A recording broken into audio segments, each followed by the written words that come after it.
नीलम शर्मा और आप देख रहे हैं न्यूज वन इंडिया। आज हमारे साथ मौजूद है आचार्य प्रमोद कृष्णम जी, जो एक धर्माचार्य होने के साथ साथ राजनीति में भी सक्रिय हैं, जिन्होंने संभल के छोटे से गांव से निकलकर देश में अपनी एक अलग ही छवि बनाई है। तो आइए बात करते हैं आचार्य प्रमोद कृष्णम जी से। नमस्कार आचार्य जी, बहुत बहुत स्वागत है आपका। आचार्य जी, जैसे कि आपके सभी दलों के नेताओं से संपर्क है, जैसे कि दिग्विजय सिंह हो, शिवपाल यादव हो या फिर नरेश अग्रवाल, तो ऐसे में आप राजनीति और धर्म को साथ में लेकर कैसे चलते हैं? देखिए नीलम जी, धर्म और राजनीति अलग नहीं है। जो लोग इसको अलग मानते हैं वो या तो धर्म को नहीं जानते हैं या राजनीति को नहीं समझते हैं। आदि काल से लेकर के भगवान श्री राम के युग से लेकर के और आज तक धर्म का और राजनीति का जो उद्देश्य है, जो लक्ष्य है, वो एक है। वह है जन कल्याण, मानव का उत्थान। और धर्म में भी जो प्रार्थनाएं हैं हमारी, वो क्या है? सर्वे भवन्तु सुखिनः, सर्वे सन्तु निरामया, सर्वे भद्राणि पश्यन्तु मा कश्चित् दुःख भाग् भवेत्। सबका कल्याण हो, सबका उद्धार हो, सब खुश रहें, सब शांत रहें, है ना? यही तो प्रार्थना है। और राजनीति का लक्ष्य क्या है? कि सब लोग शांति से रहें, सब लोग अपनी अपनी जिंदगी को अच्छी तरह बिताएं, सब खुशहाल रहें। तो ये जब दोनों का लक्ष्य एक है तो दोनों अलग अलग कैसे हैं? लेकिन बहुत थिन लाइन है कि धर्म में हम जो भी करते हैं वो सिर्फ परमार्थ और परमात्मा के लिए करते हैं। राजनीति में हम जो करते हैं वह परमात्मा के लिए नहीं करते हैं, परमार्थ के लिए नहीं करते हैं, वह कल्याण के लिए करते हैं और लोगों की सुविधा के लिए करते हैं। मगर अब उल्टा हो रहा है, जिस वजह से ये सवाल खड़ा हो रहा है, क्योंकि नेताओं ने राजनीति को विकृत कर दिया है। वो अपने स्वार्थ में सब के सब इतने अंधे हो गए हैं कि वो जन कल्याण की सोच ही नहीं पाते हैं, देश की सोच ही नहीं पाते हैं।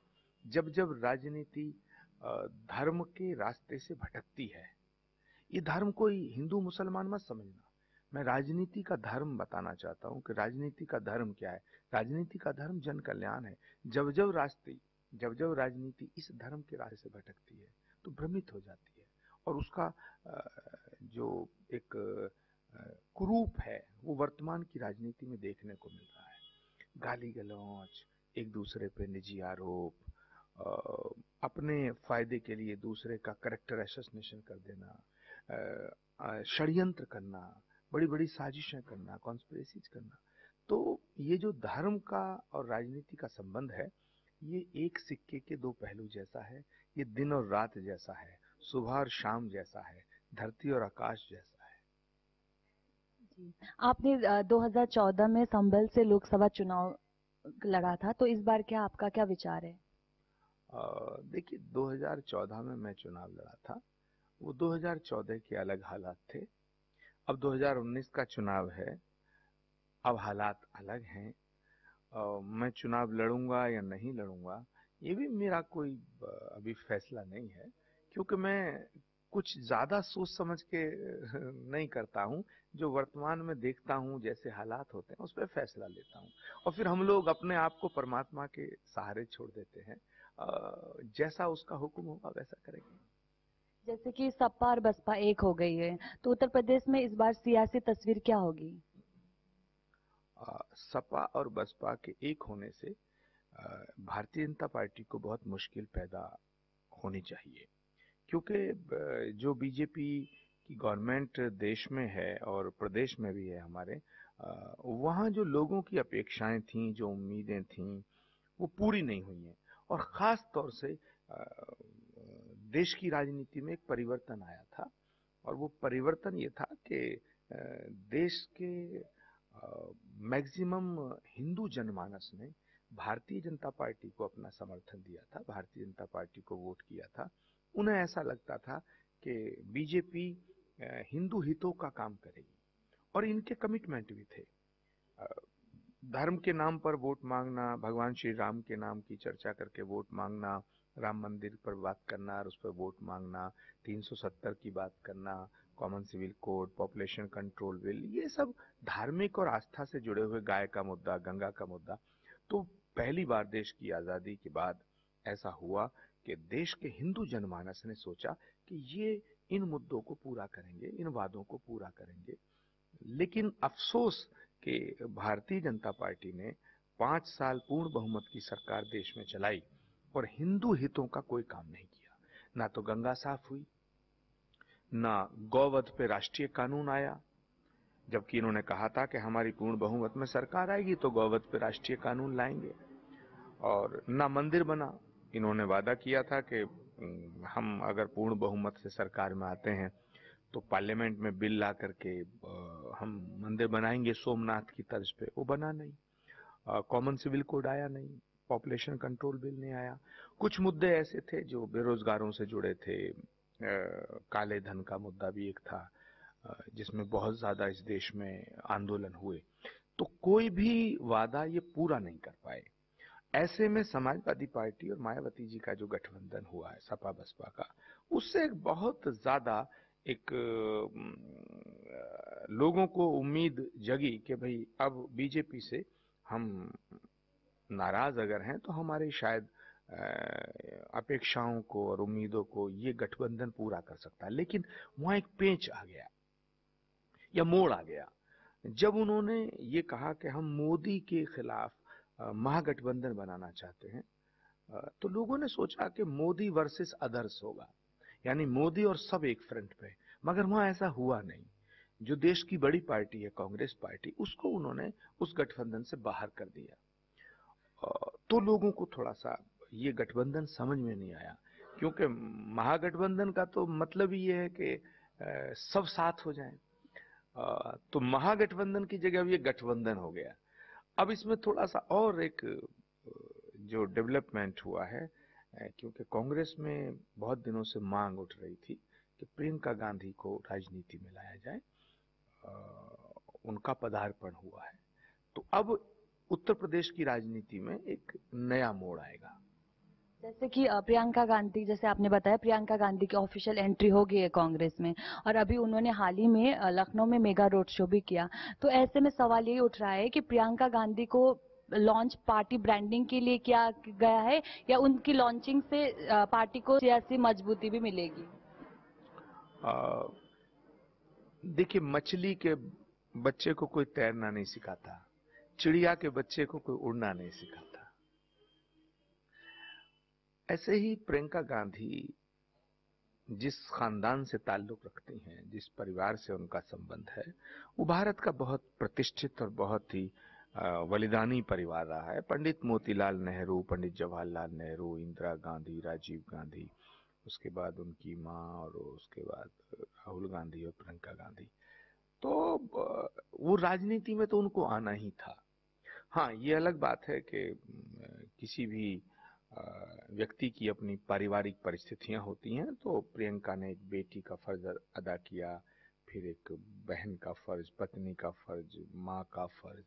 तो अब राजनीति में आई हैं, और इसमें कोई शक नहीं है नीलम जी कि प्रियंका गांधी इस देश की बहुत लोकप्रिय एक व्यक्तित्व है, लोकप्रिय पर्सनैलिटी है।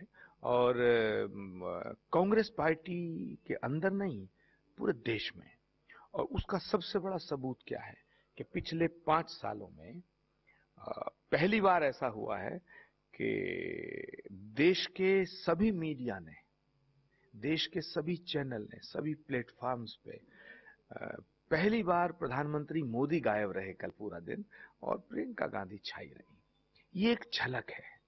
तो ये जो आप कह रहे हैं कि उनको उनकी ब्रांडिंग, प्रियंका गांधी को किसी ब्रांडिंग की जरूरत नहीं है। और प्रियंका गांधी बड़ी सादगी से रहती हैं। जिस तरह उनकी दादी इंदिरा गांधी की जो शख्सियत थी, सबसे मिलना जुलना, सबका दर्द सुनना, सबका दुख बांटने की कोशिश करना, समस्याओं के समाधान की तरफ प्रयास करना, और बड़ी बेबाकी से करना। तो मुझे लगता है कि अपनी दादी के काफी लक्षण प्रियंका जी में मुझे नजर आते हैं, और भगवान उनको सफल करे, मेरी ये कामना भी है, प्रार्थना भी है परमात्मा से। और इस देश को एक राजनीतिक क्षेत्र में या राजनीतिक क्षितिज का एक उभरता हुआ सितारा मुझे लगता है कि प्रियंका के रूप में मिला है। आचार्य जी, अगर कांग्रेस मजबूती से इलेक्शन लड़ेगी तो इसका फायदा किसको होगा और नुकसान किसको हो सकता है? इसका फायदा कांग्रेस को होगा और नुकसान सबको होगा। भारतीय जनता पार्टी के सामने गठबंधन जब लड़ता है तो बीजेपी का कुछ ट्रेडिशनल वोट जो अब बन गया है वो कभी कांग्रेस का ट्रेडिशनल वोट था, और जो समाजवादी पार्टी और मायावती जी का जो वोट बैंक है इस समय वह भी कभी कांग्रेस का वोट बैंक था। तो कांग्रेस पार्टी का एक तबका भाजपा में चला गया पिछले कुछ दिनों में, जिसमें ब्राह्मण था, अपर क्लास वोट था, अति पिछड़ा था, गरीब तबका था, तो वो बीजेपी में चला गया। त्यागी थे, भूमिहार, जाट, ये सब ये कांग्रेस का वोट बैंक था, ब्राह्मण वोट बैंक था, तो ये भाजपा में गया। और कांग्रेस का जो दलित वोट था वो बसपा में चला गया। और जो माइनॉरिटी यानी जिसको मुसलमान हम कहते हैं, मुसलमान भाइयों ने भी रीजनल पार्टी का समर्थन किया, क्योंकि बीजेपी से गठबंधन समाजवादी पार्टी ही लड़ती दिखाई देती थी। तो ये पिछले 10-15 सालों से भी के आसपास की राजनीति है। प्रियंका गांधी के आने से कांग्रेस के कार्यकर्ताओं में एक नया उत्साह आया है और जनता में भी एक आशा की किरण आई है। उससे क्या होगा, कांग्रेस मजबूत होगी। लेकिन जब कांग्रेस मजबूत होगी तो जो उत्तर प्रदेश का मुसलमान है वो मोदी से लड़ने के लिए कांग्रेस को की तरफ देखता है कि देश के अंदर अगर मोदी को रोकना है, बीजेपी को रोकना है, तो वो किसी रीजनल पार्टी के बस की बात नहीं है। क्योंकि रीजनल पार्टी कोई 30 सीट पे लड़ रहा है, कोई 35 सीट पे लड़ रहा है, कोई 25 पे लड़ रहा है, ये देश में मोदी को कैसे रोक सकते हैं? तो इसलिए जो उत्तर प्रदेश का मुसलमान है वो कांग्रेस की तरफ झुकेगा। जैसे ही कांग्रेस की तरफ झुकेगा तो समाजवादी पार्टी और बसपा का जो गठबंधन है इसे भारी नुकसान होगा। और यह भी हो सकता है कि उत्तर प्रदेश में प्रियंका गांधी के आने के बाद फाइट बीजेपी वर्सेस कांग्रेस हो जाए। यदि फाइट बीजेपी वर्सेस कांग्रेस हो जाती है तो फिर गठबंधन को बहुत बड़ी क्षति होगी, जिसका अनुमान अभी लगाया नहीं जा रहा है। जैसे कि अभी आपने बोला कि सपा बसपा के गठबंधन को क्षति हो सकती है। अभी अखिलेश यादव और मायावती दोनों ने कांग्रेस को नीचा दिखाया है, तो इसका क्या असर पड़ने वाला है सपा और बसपा को? देखिए, कांग्रेस को नीचा दिखाया है ऐसा मैं नहीं मानता, लेकिन अखिलेश जी ने और मायावती जी ने कुछ सोच के फैसला किया होगा, कोई कारण होगा। और मुझे लगता है कि उत्तर प्रदेश में अगर प्रियंका जी और राहुल जी कांग्रेस को ताकतवर देखना चाहते हैं तो उन्हें बीजेपी के साथ साथ सपा बसपा से भी लड़ना पड़ेगा। अगर वो सपा बसपा से नहीं लड़ते हैं तो फिर जनता ये सोचेगी कि अभी बीजेपी से और गठबंधन के बीच में कोई नहीं होना चाहिए। फिर जब दो लोगों में फाइट स्पष्ट रूप से खुल जाती है तो तीसरा गायब हो जाता है। तो मैं आपको बताना चाहता हूं और बड़ी जिम्मेदारी से मैं ये बात कह रहा हूं कि ये 19 का जो चुनाव है ये प्रियंका गांधी और मायावती जी के अस्तित्व का चुनाव है। गठबंधन रहेगा या कांग्रेस रहेगी। देखिए, भाजपा जो है वो तो रहेगी, क्योंकि मोदी को सपोर्ट करने वाले लोग हैं उनमें कोई कमी नहीं आ रही है। कांग्रेस पार्टी में प्रियंका जी आई हैं, लेकिन जो मोदी के समर्थक हैं वो कम नहीं हुए हैं। तो वो जो सामने वाला जो दल है तो उसी में बंटवारा होगा। और मुझे ऐसा लगता है कि कांग्रेस अगर मजबूती से लड़ेगी तो फाइट फिर बीजेपी वर्सेस कांग्रेस होगी, जिसका बहुत बड़ा नुकसान सपा बसपा को होगा। और ये जो चुनाव है ये या तो कांग्रेस का भविष्य उत्तर प्रदेश में खत्म हो सकता है या फिर सपा और बसपा का भविष्य खत्म हो सकता है। इधर एक फैक्टर और है कि जो अखिलेश जी के चाचा शिवपाल सिंह यादव की पार्टी है वह भी बहुत ग्रास रूट पे काम कर रही है। जिन सीटों पे 40 के करीब सीट ऐसी होंगी जहां साइकिल निशान नहीं होगा, समाजवादी का कैंडिडेट नहीं होगा, वहां सब जगह शिवपाल यादव जी की पार्टी का कैंडिडेट होगा। तो उन हालात में अखिलेश जी के सामने एक बहुत बड़ी मुश्किल होगी कि ये कहें कि साहब शिवपाल जी की पार्टी को वोट मत दो और मायावती जी की पार्टी को वोट दो। तो जो समाजवादी का जो ओरिजिनल वोटर है, ओरिजिनल सपोर्टर है, जो काडर है, वो अखिलेश जी का कैंडिडेट को तो सपोर्ट कर सकता है, लेकिन अखिलेश जी के कहने पे बहन जी के कैंडिडेट को सपोर्ट कैसे करेगा। तो मुझे लगता है कि एक तरफ वो बहुत भारी क्षति होगी इस गठबंधन को, दूसरी तरफ से प्रियंका जी के आने के बाद में प्रियंका गांधी का जो व्यक्तित्व है और उनकी जो लोकप्रियता है, तो लोग उधर झुकेंगे। और अगर ऐसा होता है, जिसकी बहुत ज्यादा संभावना है, तो फिर लड़ाई भाजपा वर्सेस कांग्रेस होगी। और जैसे कि प्रियंका गांधी की मजबूती से बीजेपी बहुत खुश, भाजपा बहुत खुश दिख रही है, इसका क्या कारण हो सकता है? नहीं, मैं इससे सहमत नहीं हूँ। भाजपा बिल्कुल खुश नहीं दिख रही है। भाजपा को अपना जनाधार बचाने के लिए देश में प्रयास करना पड़ेगा। केरल में, कर्नाटक में, आंध्रा में, तेलंगाना में, महाराष्ट्र में, अभी राजस्थान, मध्य प्रदेश और छत्तीसगढ़ में कांग्रेस की जीत हुई है। तो गुजरात में भी इनको बहुत मुश्किल होगी और उसमें सबसे ज्यादा अहम रोल जो होगा बीजेपी की सरकार के खिलाफ, जो आज सबसे ज्यादा महत्वपूर्ण बात है वो ये है कि ये हिंदू धर्म के आधार पे इन्होंने सत्ता हासिल की थी, जिसमें भगवान श्री राम के मंदिर का वादा करना, गंगा का, गाय का, जो मैंने मुद्दे गिनाए, तो वो हिंदू जनमानस के से नीचे गिरे हैं, ये उनके दिल से उतर गए हैं। ये इन्होंने राम के साथ जो वादा खिलाफी की है, बताइए 5 साल में अगर ये इनकी श्रद्धा भगवान श्री राम में होती तो बना सकते थे। 15 में, 16 में, 17 में, 18 में इन्होंने राम मंदिर बनाना नहीं चाहा। उसका खामियाजा इन्हें इस चुनाव में भुगतना पड़ेगा और पूरे देश में भुगतना पड़ेगा। प्रियंका गांधी के आने से इनका नुकसान हुआ है, केवल ऐसा नहीं है, इनका नुकसान ऑलरेडी हो रहा था। प्रियंका गांधी के आने से लोगों को एक रास्ता मिल रहा है कि कांग्रेस में भविष्य की एक आशा की एक किरण चमकी है। तो मैं समझता हूं कि नेशनल लेवल पर कांग्रेस काफी सशक्त होकर के उभरेगी और बीजेपी को बहुत बड़ा नुकसान होगा। जैसे कि कांग्रेस को अपर कास्ट पार्टी भी कही जाती है, तो ऐसे में दलित और मुस्लिम भी कांग्रेस के वोट बैंक रह चुके हैं। तो आपको क्या लगता है आचार्य जी, जैसे कि अगर दलित और मुस्लिम कंफ्यूज हो गए तो तस्वीरें क्या रहेगी? नहीं, कांग्रेस को अपर क्लास पार्टी नहीं कहा जा सकता है। कांग्रेस सबकी पार्टी रही है। कांग्रेस इस देश की आजादी की जंग में भी उसकी बहुत बड़ी भूमिका रही है।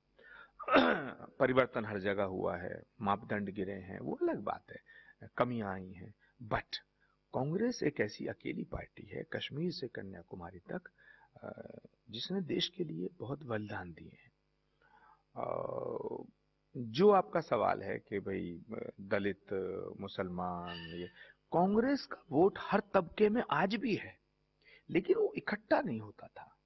प्रियंका गांधी के और राहुल गांधी के ज्वाइंट एफर्ट्स से मुझे लगता है वो वोट इकट्ठा होगा और पूरे देश में लड़ाई मोदी वर्सेस कांग्रेस होने जा रही है।